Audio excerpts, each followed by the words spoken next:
Je me tourne à présent vers Axel May pour la revue de presse française. La revue de presse française avec beaucoup de politique, évidemment, ce matin, avec cette question: est-ce la fin du Parti socialiste? Eh bien, vous allez voir dans un instant la une du Parisien aujourd'hui en France. Le point et la rose, symbole du PS depuis 1971, sont au sol sur cette une d'aujourd'hui en France, car explique le journal l'annonce de l'ancien Premier ministre Manuel Valls, qui souhaite rallier le mouvement d'Emmanuel Macron pour les législatives en ayant affirmé que ce Parti socialiste est mort. Bref, l'annonce de Manuel Valls a semé le trouble au sein du PS. 20 minutes renchéries sur le ton de l'humour. Le PS est envoyé sur les roses. Il semble plus désuni que jamais.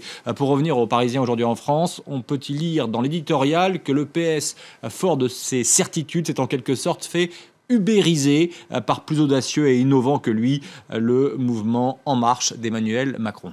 Alors, si l'annonce de Manuel Valls sème la discorde au PS, la tentation Macron paraît moins forte à droite. C'est en tout cas ce qu'estime Lacroix, même si Emmanuel Macron bouscule bel et bien le jeu de qui politique et qu'il est déjà tourné vers les législatives en quête d'une majorité sous la bannière de son mouvement rebaptisé La République En Marche. Emmanuel Macron ramasse les morceaux du puzzle politique, comme le suggère ce dessin, le puzzle des partis traditionnels, le PS et les Républicains. Mais à droite, on croit à la victoire. Cité par le Figaro, le sénateur maire de Troyes, François Baroin, assure que si la droite est élue, elle donnera la priorité à la baisse des impôts.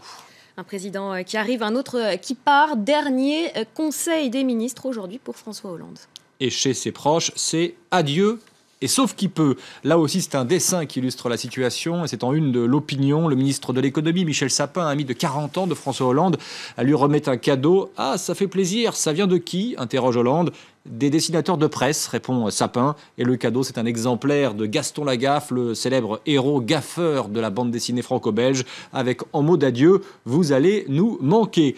Toujours sur ce thème du départ, Libération nous propose un numéro spécial. Après avoir suivi au plus près pendant une semaine le président sortant, un homme pensif et fataliste, écrit Libé. Alors, autre départ, celui de Marion Maréchal Le Pen. Dans un long courrier adressé à Vaucluse Matin, qui appartient au groupe Le Dauphiné Libéré, la nièce de Marine Le Pen justifie sa décision par des raisons personnelles et politiques. À 27 ans, elle veut notamment consacrer plus de temps à sa fille, en bas âge.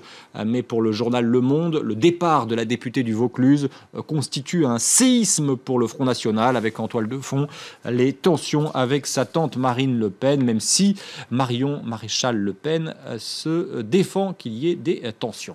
Alors, il y a d'autres élections, Axel, sportives, celle-ci. On connaîtra demain le nom du nouveau président du CNOSF, c'est le Comité national olympique et sportif français.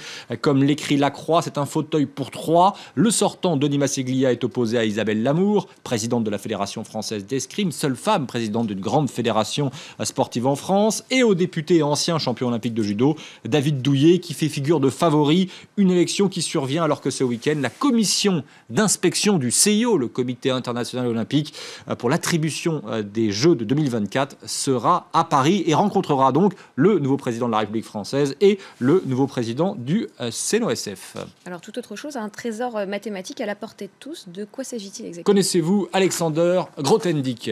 Cet Allemand décédé en 2014 à l'âge de 86 ans après avoir vécu en ermite pendant plus de 20 ans dans un petit village français de l'Ariège est considéré comme le mathématicien le plus visionnaire du XXe siècle. Et à partir d'aujourd'hui, nous apprend le Parisien aujourd'hui en France, ses notes seront publiées en accès libre par la faculté de Montpellier où il a enseigné.